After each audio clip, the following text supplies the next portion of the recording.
Welcome back, ladies and gentlemen, to the Juice Baseball channel, and welcome to the Spring of Champions.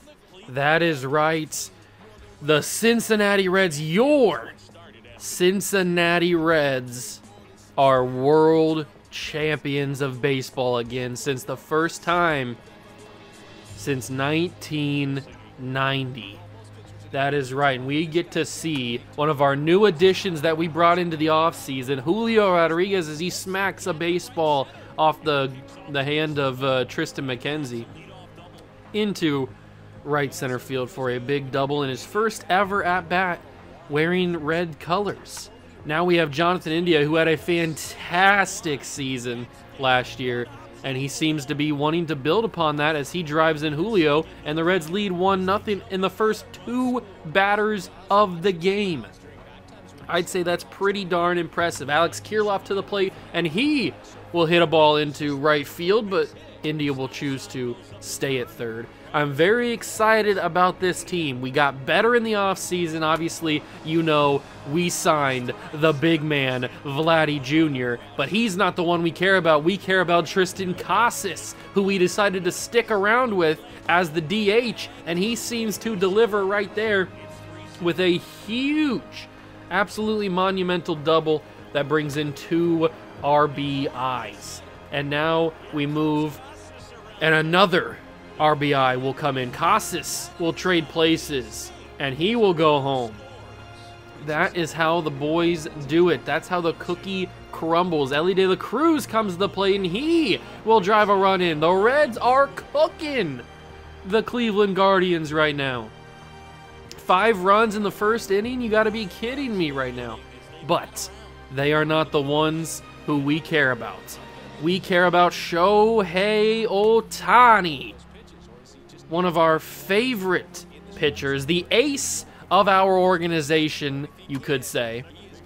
Maybe you might think it's Dustin May, but it is Shohei Ohtani, and he will get the second out of the first inning. I'm looking for big things for Ohtani, coming off of a very solid season and a very solid postseason, more importantly. I'm expecting big old things from Mr. Ohtani. Rodriguez will come back up for his second plate appearance, and he will smack that baseball back to center field for his second hit of the game.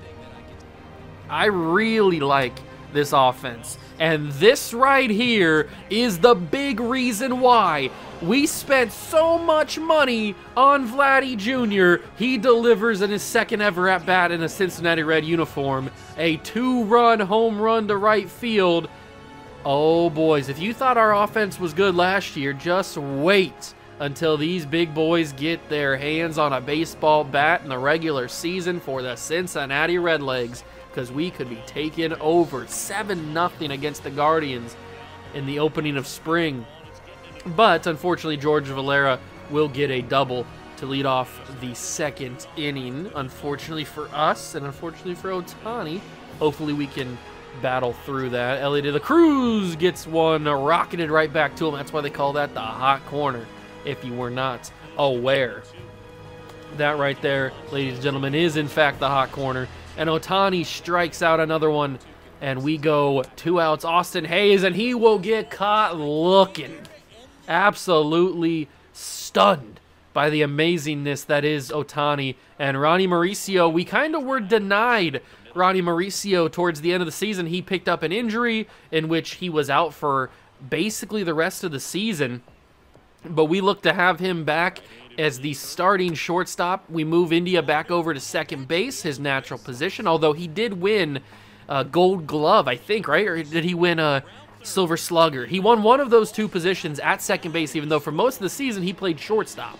So I guess we just didn't change his position in the game, only in the lineup. But he moves back to his natural position at second base now that Mauricio is healthy. And if you guys remember, a couple of seasons ago, Javier Baez was injured as well. We lost out again on another player. Remember, we made a trade for Javier Baez at the deadline a few years ago. And then literally like the first week that he was in Cincinnati, he picked up an injury that cost him basically the entire season, the entire rest of the season. So I kind of got flashbacks when that happened again, because I thought, oh no, are we going to have Mauricio have the same situation? Although Mauricio this time isn't a rental. Javier Baez is only a 1 year or a half a year rental to try and make something happen, and that turned out to not really work out. So we now get to see Quinn Priester, one of our other new additions. We got him from the Pirates, I think, in a deal. Was he in the deal that we also got the second baseman Jamar Johnson, right? I think that was in that same deal, wasn't it? I'm pretty sure that is how the cookie crumbled on that one. I'm not 100% sure, but I'm pretty sure. But Quinn Priester, I can't remember if I already set the roster for the big leagues as I'm recording this voiceover.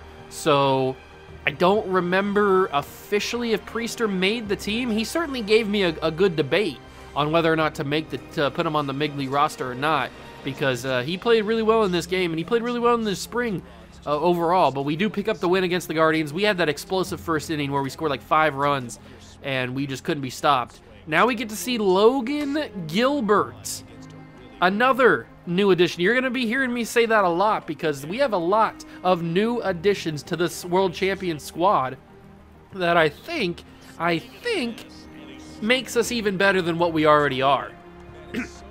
I don't know that to be sure. We got to wait and see until we actually get into games that count. But in the spring, we looked pretty solid. I can't hate on what we did. We played really well. We scored a lot of runs. We had a lot of games where our pitchers looked really strong.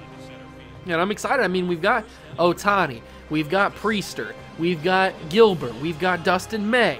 We've got so many really solid younger pitchers. I mean, Ohtani's in his 30s, I think, now. But it still doesn't take away from the fact that he's still a solid pitcher. We don't have Walker Buehler anymore. We did move on from Walker. I think he's in Seattle. I think Walker Buehler is the dude that we traded to get Logan Gilbert. So we don't have Walker Buehler anymore. He was coming off of a Cy Young award the year prior to us getting him. He just didn't impress me all that much. And he was getting super expensive because we paid him a ton of money. 35 plus, I think, for the next like 8 or 9 years. I can't remember exactly what we signed him to, or what we traded. Did we trade for him? I can't remember exactly. Whatever his contract was, it was massive. Whoever gave it to him, it was a massive contract. And he just didn't perform. Now, obviously, I may have been an overreaction to the situation.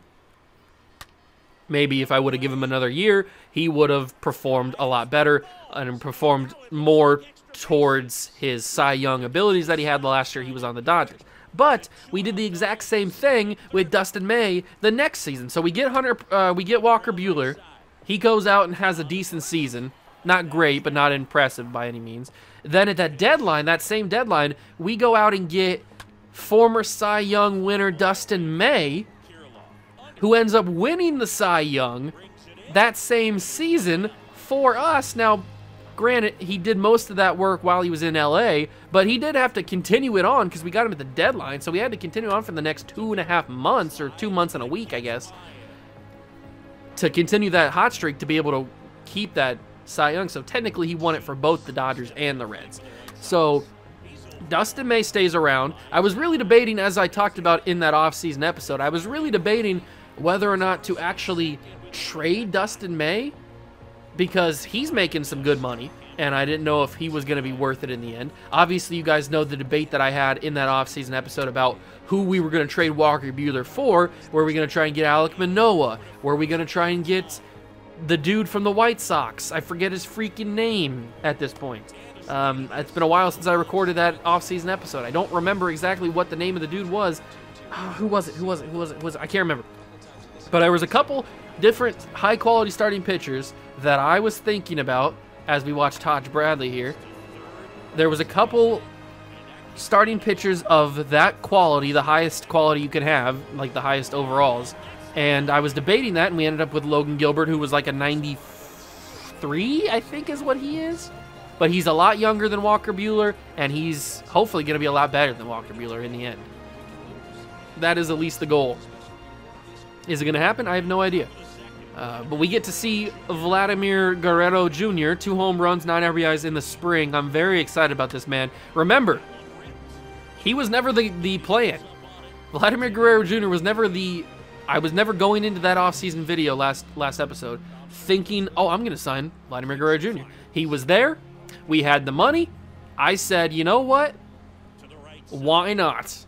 Well, really, I said, let me just put an offer in just so I have an offer on him just in case he decides to sign with us. And that's what he did. He signed with us. And it completely took me by shock. I did not expect it.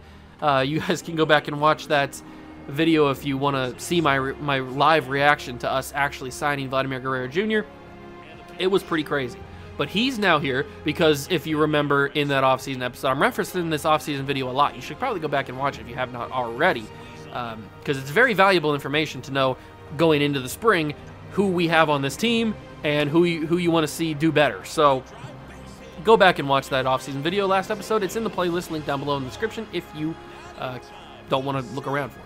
It's the second video on it's the most recent video on the channel besides this. So in that video, we also discussed the what was I talking about now? I got distracted. We talked about the possibility. What was I forgot what I was talking about now because I got off on that talking about the off-season video so much that I got distracted about what I was talking about. What was my previous rant talking about? I forget completely what I was even talking about.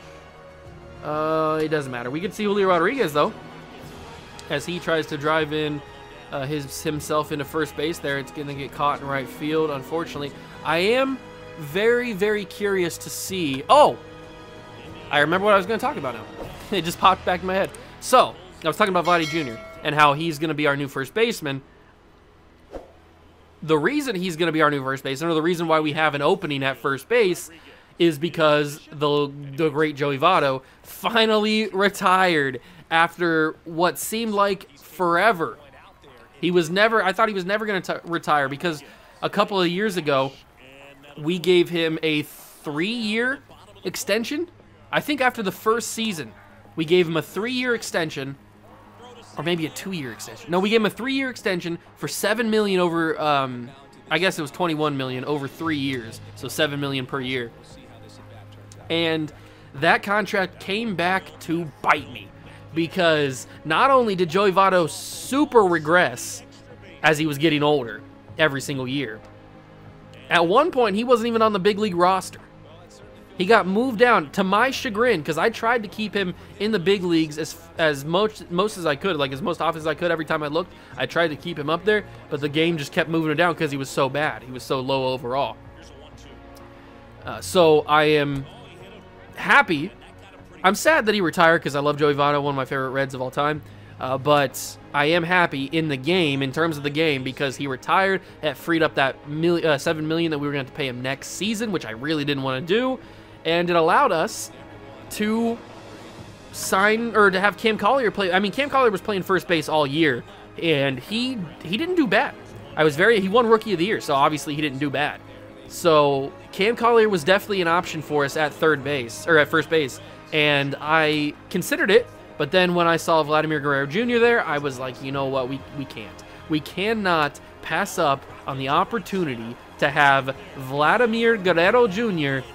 not play first base for us. As you can see, good old Dustin Harris, another possible first baseman, absolutely destroy a home run ball.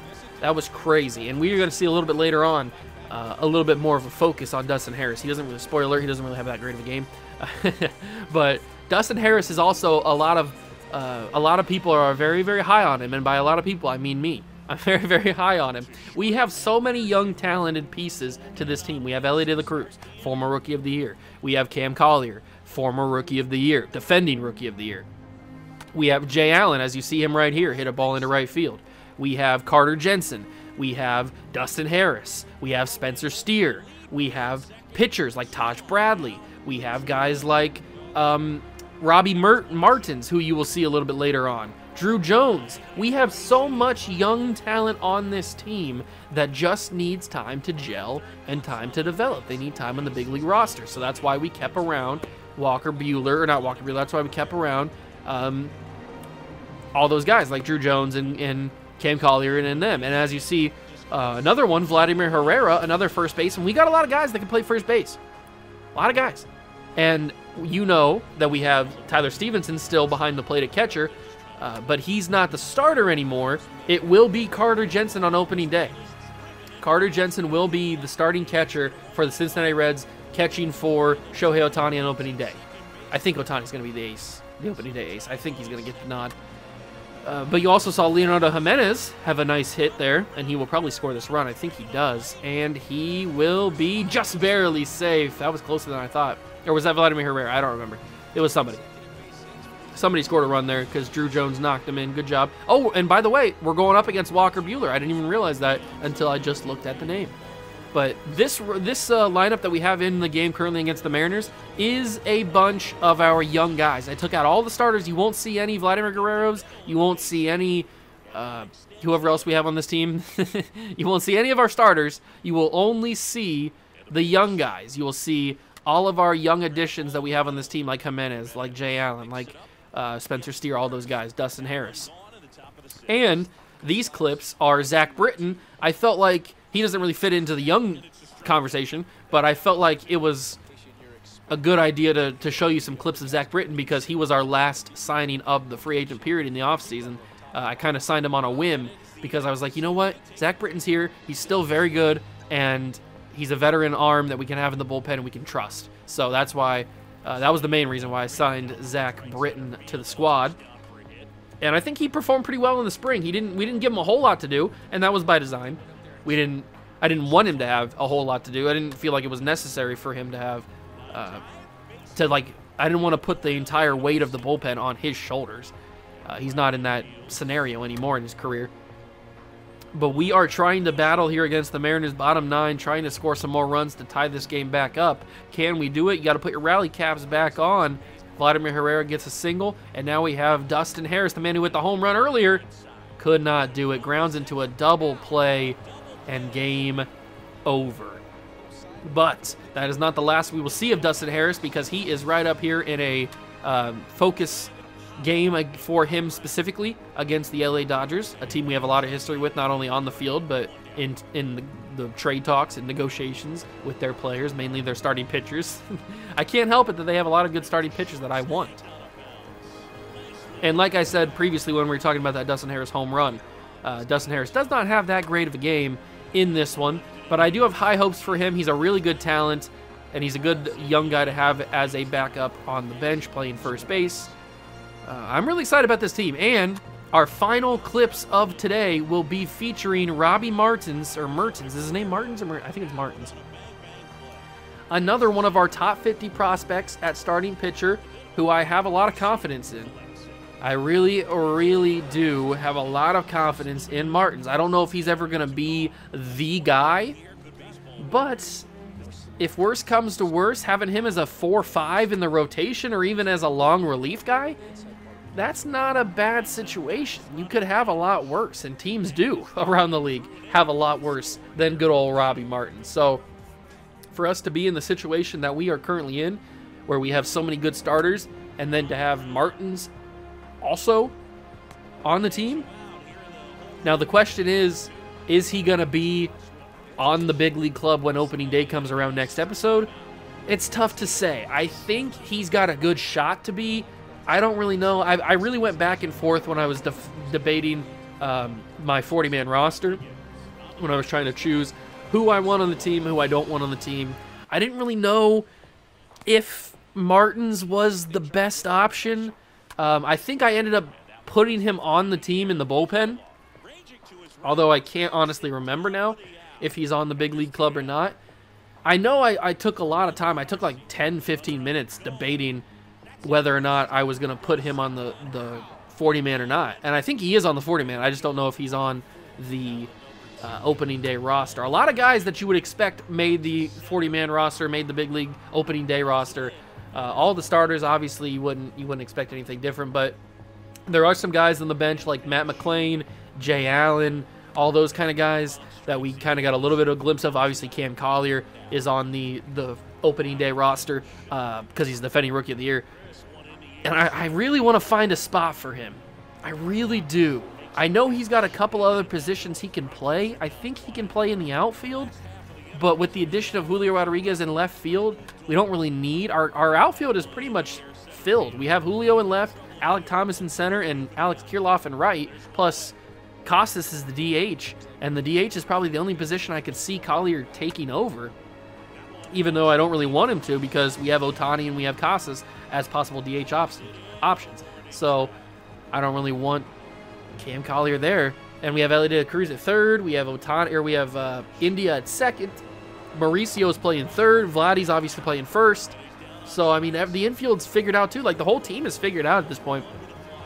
I don't even think we need to make any moves when the deadline comes around this season. I mean, obviously, we have to see where the team is when the deadline comes around. We still got a couple episodes before the deadline. We haven't even done opening day yet. So, I don't want to get ahead of myself. I'm just really excited because I think this team is going to be really, really good.